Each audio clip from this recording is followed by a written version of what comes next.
कहानी के शुरू में हम सैम से मिलते हैं। सैम एक कैंसर पेशेंट है और काफी टाइम से एक नर्सिंग होम में रह रही है। वो जानती है कि वो कुछ ही अरसे में मर जाएगी, इसीलिए उसकी जिंदगी का कोई मकसद नहीं रहा। उसका कहीं जाने को दिल नहीं कहता। रॉबिन इस नर्सिंग होम का हेड बहुत ही मुश्किल से सैम को अपने साथ चलने के लिए मनाता है। वो अपने नर्सिंग होम के सभी पेशेंट्स को थिएटर दिखाने लेकर जा रहा था। सैम उसके साथ जाने के लिए सिर्फ इस शर्त पे मानी थी कि रॉबिन उसे उसके बताए रेस्टोरेंट से आखिरी मर्तबा एक पिज्जा खिलाएगा। ये लोग बस में बैठकर न्यूयॉर्क सिटी के लिए निकल जाते हैं और दिखाया जाता है कि आज तो न्यूयॉर्क सिटी के ऊपर से बहुत सारे फाइटर जेट्स गुजर रहे थे और इस शहर के लिए ये नॉर्मल तो बिल्कुल भी नहीं था। फिर भी सभी लोग इन्हें इग्नोर कर देते हैं। अब थिएटर शो भी शुरू हो जाता है और थिएटर में सैम की दोस्ती हो जाती है हेनरी और उसकी फैमिली से। ये लोग यहाँ काफी बातें करते हैं, लेकिन फिर भी ये थिएटर शो बहुत ही ज्यादा बोर था। सैम को इसमें कोई इंटरेस्ट नहीं था। वो यहाँ से उठकर एक शॉप में चली जाती है, अपने लिए कुछ चीजें, कुछ चॉकलेट्स खरीदती है और इतने में ही उसके पीछे रॉबिन आ जाता है। वो घबराया हुआ था। आकर वो सैम से कहता है, सैम हमें जल्दी यहाँ से चलना होगा। पता नहीं यहाँ क्या हुआ है, लेकिन बार बार मुझे हर जगह से मैसेजेस आ रही है कि हमें इस शहर से फौरन निकलना चाहिए। ऐसे में मैं तुम्हें पिज्जा भी नहीं खिला सकता। उसकी ये बात सुनकर सैम उदास हो जाती है और नचार जाकर बस में बैठ जाती है। बस अभी थोड़ा ही दूर गई थी कि सैम ने नोटिस किया कि बस में बैठे हुए लोग अजीब तरीके से बस के बाहर देख रहे थे। वो पीछे बाहर देखते हैं तो बाहर का नजारा इंतहाई खतरनाक था। आसमान से हजारों की तादाद में मेट्रोइड्स जमीन की तरफ बढ़ रहे थे। ऐसा ही एक मेट्रोइड सैम की बस के पास आके गिरता है, जिसके फटने से सैम की पूरी बस में काला धुआं फैल जाता है और सब कुछ नजर आना बंद हो जाता है। किसी तरह सैम बस से बाहर निकल जाती है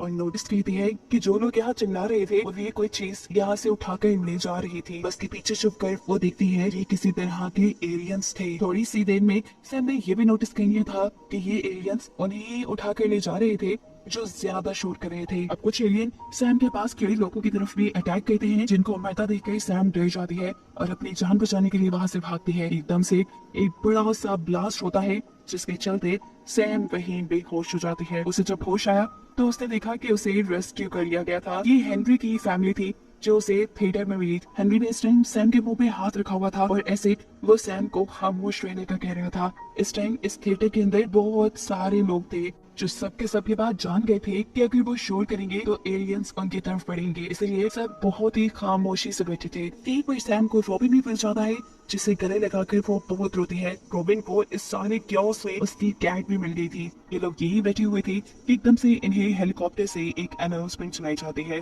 जिससे इन्हें मालूम होता है कि इन एलियंस ने सिर्फ इसी शहर के ऊपर हमला किया था। एलियंस देख नहीं सकते थे, इसलिए शोर का पीछा करके इंसानों पर हमला करते थे। अगर इंसान खामोश रहे तो इनसे बचा जा सकता है। साथ ही गवर्नमेंट इनको रेस्क्यू करने की भी तैयारी कर रही थी। पता चलता है कि इन हेलीकॉप्टर्स की आवाज से बहुत सारे एलियन इस थिएटर की तरफ बढ़ने लगी थी। ऐसे में सैम की कैट भी भागकर सैम से दूर चली जाती है।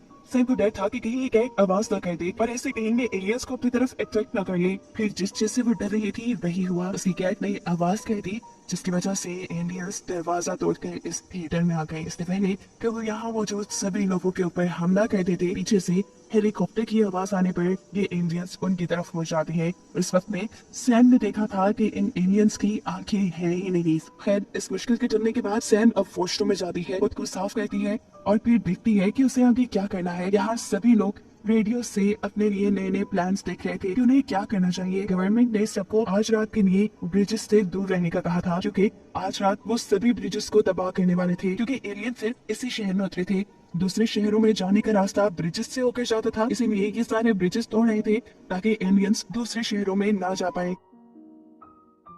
सैम और उसके साथ यहाँ के कुछ लोग खामोशी से बाहर निकलकर अपने शहर का नजारा देखते हैं। बॉम्ब्स की मदद से कई ब्रिजेस को जला दिया गया था। शहर पूरी तरह तबाह हो चुका था, जिसे देखकर लोग सदमे में आ चुके थे, क्योंकि चंद ही घंटों में उनके शहर की हालत रहने के लायक दे रही थी। एक आदमी तो पैनिक होकर यहाँ चिल्लाने पर लग जाता है कि नहीं, बस अब कोई नहीं बचेगा, हम सब मारे जाएंगे। और उसे पैनिक चिल्लाते हुए देखकर हेनरी उसके मुंह पे हाथ रख के उसे कंट्रोल करने की कोशिश करता है। उसे चुप करवाने के चक्कर में वो अपनी गलती से हेनरी के हाथों मारा गया। इस चीज से हेनरी की हालत ऐसी थी कि मानो उसे सांप सो गया हो। उसकी तो मारने वाली कोई इंटेंशंस भी नहीं थी और ये बात सभी लोग जानते थे। बाकी लोग हेनरी को पकड़ कर थिएटर के अंदर ले जाते हैं और अब सब यही सोच रहे थे कि गवर्नमेंट उन्हें रेस्क्यू कर भी पाएगी या नहीं। अब ये लोग यही सोच रहे थे कि एकदम से थिएटर की सोलर वेट्रेस आवाज कहने लग जाती है। इसकी आवाज बहुत ज्यादा थी, बहुत सारे एलियन इससे अट्रैक्ट हो सकते थे। इसे रॉबिन अपनी जान पे खेलते हुए उसे बंद करने के लिए जाता है। उस समय पे ये बंद तो कर दिया, लेकिन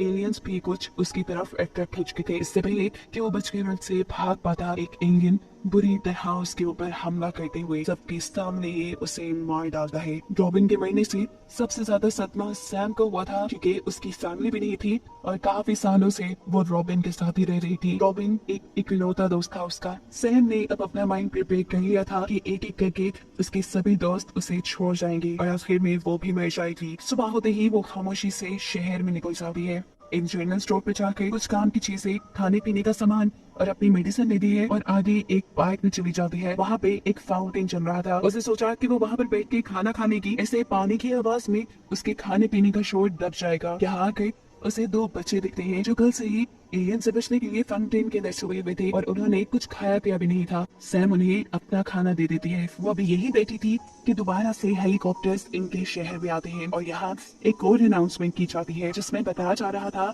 कि साइंटिस्ट ने इन एलियंस की बहुत सारी कमजोरियां ऑब्जर्व की है, जिसमें से एक, एलियंस की आंखें नहीं है, वो देख नहीं सकते, और दूसरा ये कि एलियंस पानी से डरते हैं, उन्हें स्विम करना नहीं आता। ब्रिजेस तो पहले ही सारे गवर्नमेंट ने तोड़ दिए हैं। इस शहर से बाहर निकलने का एक ही रास्ता है, वो है पानी, जिसके जरिए इंसानों को यहाँ से बाहर निकाला जा सकता है, लेकिन एलियन फिर इस शहर में फंसे रहेंगे। थोड़ी देर में गवर्नमेंट यहाँ के पानी में बहुत सी बोट्स भेजने वाली थी, जिसमें बिठा के यहाँ के सभी शहरियों को रेस्क्यू कर लिया जाता और उसके बाद एलियन से छुटकारा पाने के लिए उस पूरे शहर को तबाह कर दिया जाता। इस अनाउंसमेंट होने के फौरन बाद ही गवर्नमेंट यहाँ शहर में कुछ आवाजें करना शुरू कर देती है, जिसकी वजह से एलियंस डिस्ट्रैक्ट होकर दूसरी तरफ चले जाए और मौके का फायदा उठाते हुए सारे शहरी बोट्स तक पहुंच जाए। सैम भी अब उन दोनों बच्चों को रेस्क्यू करने के लिए उन्हें लेकर बोट्स की तरफ बढ़ती है और जब ये लोग सड़क पे आते हैं तो दिखते हैं कि हजारों की तादाद में लोग उस नहर की तरफ बढ़ रहे थे। सैम दोनों बच्चों को इन सभी लोगों के साथ जाने को दे देती है और खुद उल्टी डायरेक्शन में चलना शुरू कर देती है, क्योंकि उसे पता था कि एक दिन वो मर जाएगी, आज ही क्यों नहीं। वैसे भी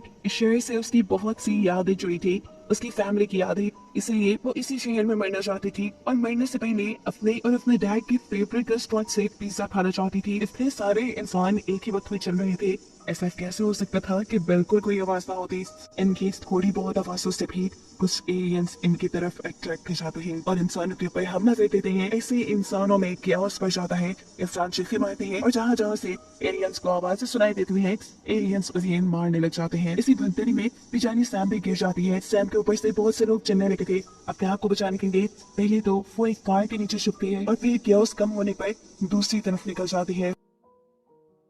इस सब में उसकी गैंग भी उससे बिछड़ गई थी, जहाँ पर अब बहुत तेज बारिश भी होने लगी थी और ये इनके लिए एक अच्छा साइन था, क्योंकि एलियंस पानी से डरते थे। देखने को मिलता है कि एक और सर्वाइवर भी एलियन से बचने के लिए छुपा हुआ था और बारिश के समय वो भी बाहर निकल आया था और उसकी नजर पड़ी थी अब सैम पे। सैम उसे यहाँ देखकर हैरान होती है और उसे बताती है कि नदी के रास्ते बहुत से लोग शहर से बाहर निकल रहे हैं, तुम्हें भी वहीं चले जाना चाहिए। वो ये कभी सैम को साथ चलने को कहता है, लेकिन सैम बताती है कि वो यहाँ से बाहर नहीं जाना चाहती, इसलिए वो लड़का भी उसके साथ चलने लगता है।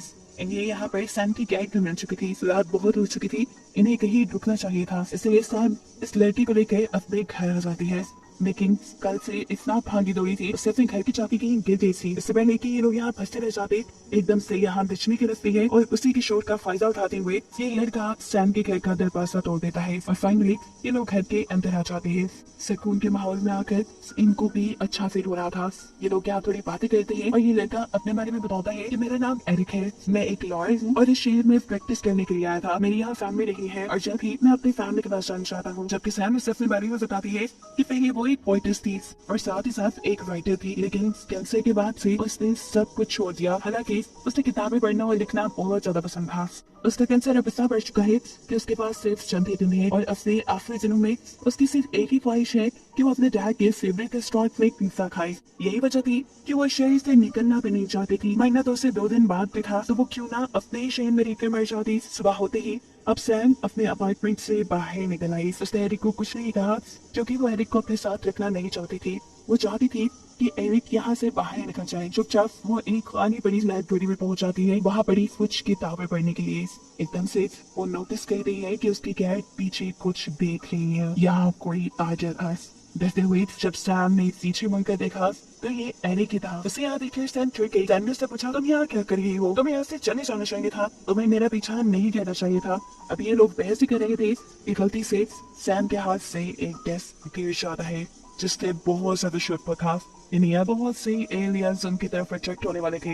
इससे पहले कि एलियंस यहाँ पहुंचते ये दोनों यहाँ से निकलकर भाग जाते हैं और एक दूसरी बिल्डिंग में जाने की कोशिश करते हैं, लेकिन इस बिल्डिंग का दरवाजा भी ब्रीफ केस में फंसा हुआ था। एरिक बहुत मुश्किलों से कम शोर करते हुए इस दरवाजे को खोलने में कामयाब तो हो जाता है, लेकिन एलियंस इतनी ही आवाज से उनकी तरफ अट्रैक्ट हो जाते हैं। एलियंस के भागने की आवाज इस डेडली साइलेंट एरिया में इतनी ज्यादा थी कि उस आवाज से हजारों एलियंस इनकी तरफ अट्रैक्ट हो गए। शीशे तोड़कर एलियंस इनको पकड़ कर खाने वाले थे, लेकिन किसी तरह ये दोनों बिल्डिंग से निकलने में कामयाब हो गए।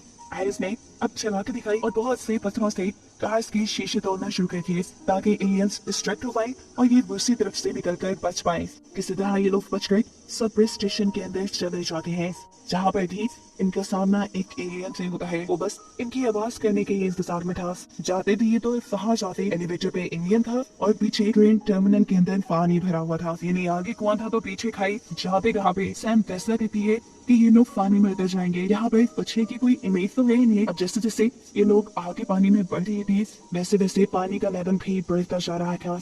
ऊपर से वो एलियन भी इनके पीछे ही था। एरिक अब पूरी तरह घबरा चुका था। पानी का लेवल बिल्कुल उनके मुंह तक आ गया था। अगर ये आगे जाते तो डूबने के चांसेस ज्यादा थे। तब सैम एरिक को समझाती है, देखो मरना तो वैसे भी है, क्यों ना आगे बढ़ा जाए। एक उम्मीद ये भी तो है कि आगे बढ़कर हम बच जाएंगे। इनकी बातों की आवाज सुनकर वो एलियन छत की तरफ से इनके करीब आ जाता है और अब इस एलियन से बचने के लिए कि दोनों पानी में डूब जाते हैं। एलियन भी पानी की शोर से पानी के अंदर डूब जाता है और जैसा हम पहले चाहते हैं कि एलियन को तैरना नहीं आता था, वो तो पानी में डूबकर मर गया। लेकिन सैम और एरिस दोनों पानी में तैरते हुए दूसरे किनारे तक आ ही गए। सैम जो कि कैंसर से तैरने ही जूझ रही थी, इस ज्यादा भागम दौड़ी से उसकी हालत बहुत ज्यादा खराब हो गई थी। पानी भी उसके जिस्म में भर चुका था, इसीलिए एरिक उसे लेकर एक पास वाली चर्च में आ जाता है। इस टाइम उसे दवाइयाँ देना बहुत ज्यादा जरूरी था। वो सैम से और उसकी मेडिसिन पूछता है और पास की मेडिकल स्टोर में लेने के लिए जाता है। हालांकि सैम ने उसे बहुत मरतबा मना किया था कि इसकी जरूरत नहीं है, लेकिन एरिक अब बाहर निकल आया था। बाहर आकर उसने देखा कि ये शहर एक हैंडल बन चुका है। वो अब एक फार्मेसी में जाता है और उसे सैम की दवाइयाँ मिल जाती हैं। एकदम से उसे यहाँ फील हुआ कि उसके पीछे कोई है। जैसे कि उसने पीछे मुड़कर देखा कि सैम की कैट थी जो उसका पीछा करते करते आ गई थी। उसे देख के एरिक ने खून का सांस लिया और अब वो दोनों मिलकर चर्च में वापस आ गए। जल्दी से वो यहाँ सैम की इंजेक्शन उसे लगाता है जो कि अब पेट में तड़प रही थी। काफी देर गुजर जाने के बाद सैम की तबीयत में कुछ सुधार आता है और होश में आके वो एरिक को अब अपनी एक और कहानी सुनाती है। वो बताती है कि जब से उसे कैंसर हुआ था उसने अपनी लाइफ की सारी चीजें छोड़ दी थी। उसकी लाइफ का कोई मकसद नहीं रहा था। उसने कहीं आना जाना भी छोड़ दिया था। वो अपने नर्सिंग होम से अपने शहर वापस सिर्फ इस उम्मीद में आई थी कि वो यहाँ का अपने डैड की फेवरेट रेस्टोरेंट का पिज्जा खाएगी। उसके बाद सुनकर एरिक उसे उठाता है और ये लोग यहाँ चर्च से बाहर निकल आते हैं। चलते चलते इन्हें वो रेस्टोरेंट फिर मिल चुका था, पर उनकी दूसरी किस्मत कि ये रेस्टोरेंट पूरी तरह जल चुका था। यानी सैम की आखिरी ख्वाहिश भी पूरी नहीं होने वाली थी। लेकिन एरिक वो ऐसे सैम की आखिरी ख्वाहिश को मैंने नहीं देना चाहता था। वो सैम को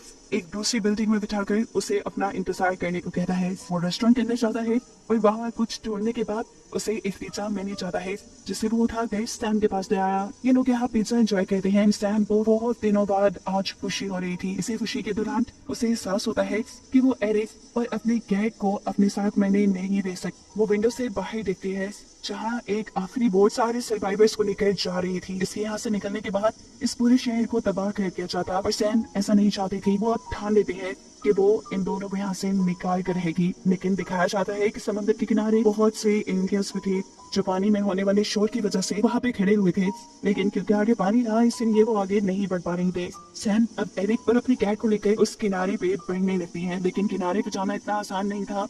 वो उन एलियन से कैसे बचते? तब यहाँ सैम एरिक से कहती है, देखो मैं तो पहले ही मारने वाली है, तुम लोग एरिया से बचकर निकलो, मैं एलियंस को डिस्ट्रैक्ट करती हूँ। वो यहाँ एक आयरन रॉड उठाती है और उससे गाड़ी के शीशे तोड़ने लग जाती है, जिससे बहुत सारे एलियंस उसकी तरफ अट्रैक्ट हो जाते हैं और एरिक सैम की कैट को बचाकर किनारे की तरफ बढ़ने लग जाता है। एलियंस के दरमियान में हलचल और उन्हें दूसरी तरफ बढ़ता हुआ देखते हुए बोट में बैठे हुए लोग ये समझ आते हैं कि शहर में अभी भी कुछ सर्वाइवर्स हैं, इसलिए उन्होंने भी बोट रोक ली। बोट को रुकता देखकर एरिक टूटे हुए ब्रिज से जल्दी से बोट की तरफ भागने लगता है और उसके भागते की आवाज से बहुत से एलियंस उसकी तरफ अट्रैक्ट हो जाते हैं। इसके पहले कि वो एलियंस उसे पकड़कर मार देते, ठीक वक्त पे वो पानी में जंप करते हुए अपनी जान बचा लेता है और फिर स्विम करते हुए फाइनली अपनी बोट तक पहुंच जाता है। दूर खड़ी हुई सैम ये नजारा खुशी से देख रही थी या फिर उसने एरिक पर अपने कैट को बचने नहीं दिया। जब ये लोग आगे सफर तय कर रहे थे तब एरिक को सैम की दी हुई जैकेट के अंदर से एक लेटर मिलता है जिसमें उसने लिखा था कि मैं तो पहले ही मर रही थी,